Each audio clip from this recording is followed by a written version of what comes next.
Bonjour à toutes et à tous, bienvenue pour cette première bulle cannoise, donc un format d'émission que nous avons lancé l'an dernier au Festival de Cannes et que nous reprenons cette année. Nous reviendrons chaque jour sur un film marquant de la journée et nous allons commencer aujourd'hui avec Monster de Hirokazu Koreda, premier film de la compétition à être montré ici. Il se trouve que l'an dernier on avait terminé les bulles cannoises sur les bonnes étoiles du même Koreda qui était donc en compétition l'an dernier et qui ne nous avait pas vraiment plu, quoique j'étais en face de Corentin Lay que vous verrez cette semaine et je défendais en tout cas quelques aspects du film car il se trouve que j'ai beaucoup aimé Koreda dans mon adolescence et qu'il me déçoit un peu ces dernières années. Josué, donc je suis accompagné de Josué Morel et nous sommes, je le dis pour cette première vidéo, enregistrés par Étienne Cimetière Cano et je le remercie. Josué, qu'as-tu pensé de ce premier film de la compétition ? Alors, pas beaucoup de bien. C'est un peu compliqué d'en parler parce que c'est un film qui appartient, à mon avis, à une espèce de sous-catégorie du Cinéma Festival qui est le film à stratégie narrative. C'est-à-dire que vraiment tout le film repose sur une structure qui va se déplier par un jeu de miroir, par un jeu de dédoublement qui fait qu'en fait on voit des scènes dont on comprend vraiment la teneur a posteriori. Mais disons, pour résumer et peut-être intriguer ceux qui attendraient le film, ça commencerait un peu comme un espèce de thriller psychologique entre le Bong Joon-ho et le manga, par exemple j'ai pensé au manga Monster qui porte le même titre, pour cacher en fait un espèce de remake japonais de Close de Lucas Dont. Alors dit comme ça peut paraître vraiment étonnant, mais c'est vraiment ça. C'est-à-dire que les enfants jouent un jeu qui consiste à dire qui est le monstre, et en fait durant les 2 tiers du récit on a l'impression que le monstre c'est potentiellement tout le monde. Il y a une espèce de dimension maléfique qui semble émaner de presque tous les personnages, et en fin de compte ça peut paraître un peu étonnant quand on connaît l'humanisme bon enfant de Koreda, voir son côté un peu guimauve, moi je trouve clairement, que ce soit une petite sœur, même le film pour lequel il y a la Palme d'Or, une affaire de famille. Et en fin de compte il renverserait presque l'équation dans le dernier temps, c'est-à-dire qui est le monstre, et bien grosso modo personne, sauf peut-être un personnage de père un peu abusif.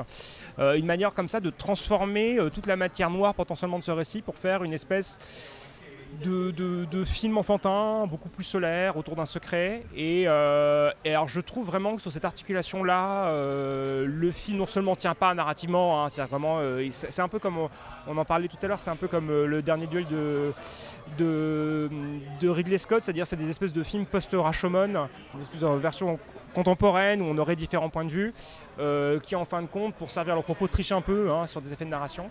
Et moi je trouve qu'il y a vraiment cette manière de retourner comme ça comme un gant une espèce d'extrême noirceur, un récit complètement énigmatique pour en faire au contraire un film complètement solaire et limpide qui prend pas du tout, qui même moi me semble être d'une grande bêtise. Vraiment la stratégie narrative que travaille le film de passer comme ça d'un espèce d'état d'émerveillement me laisse un peu quoi, pour dire les choses honnêtement. Oui, parce qu'il faut dire que c'est vraiment un film de scénario, quoi. C'est la première chose qui marque peut-être cette façon dont ce scénario se déploie avec une armature apparemment très impressionnante comme ça. Donc tu as cité le dernier duel de Ridley Scott.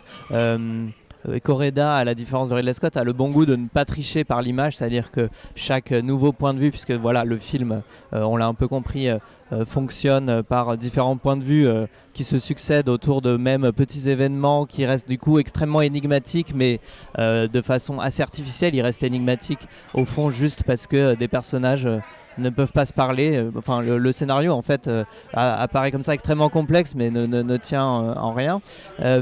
Mais voilà, au moins il respecte un petit peu une espèce d'éthos de mise en scène qui est que au moins voilà, on va pas, il n'y aura pas de mensonges en tout cas qui seront joués par des acteurs. Et en même temps, il y a une forme de mensonge un peu inhérent au principe, c'est-à-dire que si on met cette histoire dans l'ordre, etc., bon, ça peut paraître un peu facile comme reproche, le film est complètement anecdotique, c'est-à-dire le film tient quand même sur une espèce de fausse complexité, de faux mystère entre tout à fait, mais le film et là il y a quelque chose qui est un peu mensonger quoi, dans ce qu'organise le récit, c'est-à-dire il y a un peu un effet d'esbrouf narratif sur lequel le film tient uniquement. Et quand il dévoile tout, parce que c'est aussi un film sans mystère, faut le dire, c'est un film qui ménage beaucoup apparemment de zones d'ombre, de trous de narration, et en fin de compte tout est clarifié même si ça tient pas debout. Ou des mystères accidentels, voilà, c'est ça, sur des choses non réglées du récit. Et c'est un film qui n'a finalement aucun recoin d'ombre à l'arrivée, ce qui le rend encore plus navrant, à mon sens.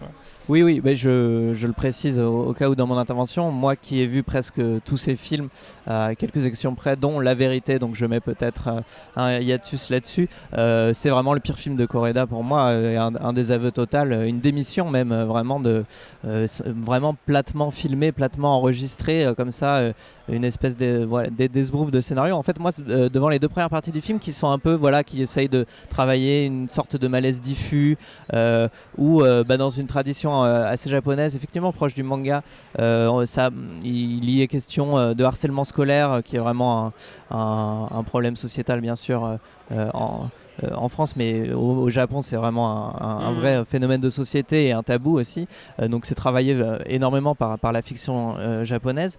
Ce malaise diffus me semblait pas très corédien, si tu me permets l'expression, et en fait au fur et à mesure des petites réponses qu'on a, le twist, disons, au long cours du film, c'est que ah oui, c'est bien un film de Correda, mais vraiment la période effectivement la plus mauvaise de Correda. Enfin, c'est vraiment on a vu la guimauve totale l'an dernier avec Les Bonnes Étoiles, et là c'est vrai que ça ne prend pas du tout. Il y a toujours cette musique qui est vraiment extrêmement mauvaise, et c'est très triste de le dire puisque c'est la dernière musique de Sakamoto, mais ça s'intègre au dispositif corédien. Donc voilà, c'est trois accords de piano totalement sirupeux, et c'est vrai que j'ai vraiment du mal à comprendre l'intérêt de ce film, en fait, tout simplement qui se cache derrière tellement d'artifices pour ne pas raconter grand chose finalement, si ce n'est quelque chose de très bête qu'on comprend assez vite. C'est bête, mais vraiment la maxime esthétique du film, c'est pourquoi faire simple quand on veut faire compliqué. C'est vraiment ça, hein. Le film ne tient que sur cet argument, donc évidemment quand il explique tout, il s'effondre, il retombe comme un soufflet. Exactement, mais on voulait quand même, je me souviens, on s'est dit ça, citer un plan qui nous a plu, car c'est la première Vulcanoise, et même s'il pleut, on essaye. L'an dernier, je le faisais. Je fais aussi ce plan-là, c'est marrant. Mais qui m'avait assez marqué. Et oui, même s'il pleut, il faut quand même commencer nos Vulcanoises par quelque chose d'un peu positif. Donc il y a un plan de pluie d'ailleurs, qui est vraiment extrêmement étonnant. Il pleut à Cannes. Filmé derrière une vitre.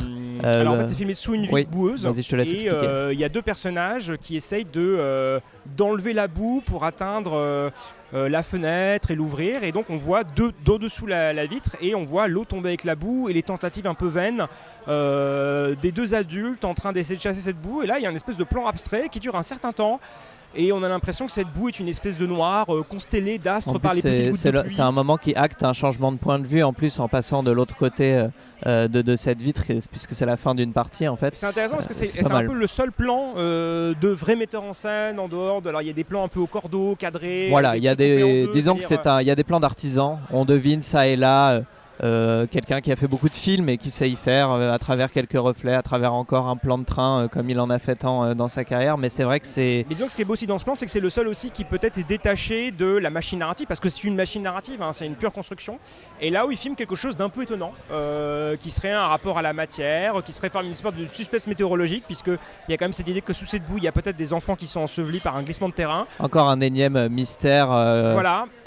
Pour faire tenir un petit peu des micro-suspens tout au long du film. C'est un procédé dramaturgique qui me fatigue un peu. Ce plan est un peu beau, mais oui, pas suffisamment pour sauver le film. Non, mais quelque part en relief ce qui va pas, quoi. C'est-à-dire que tout le reste c'est une espèce de machine narrative, et que le film ne fait que ça, quoi.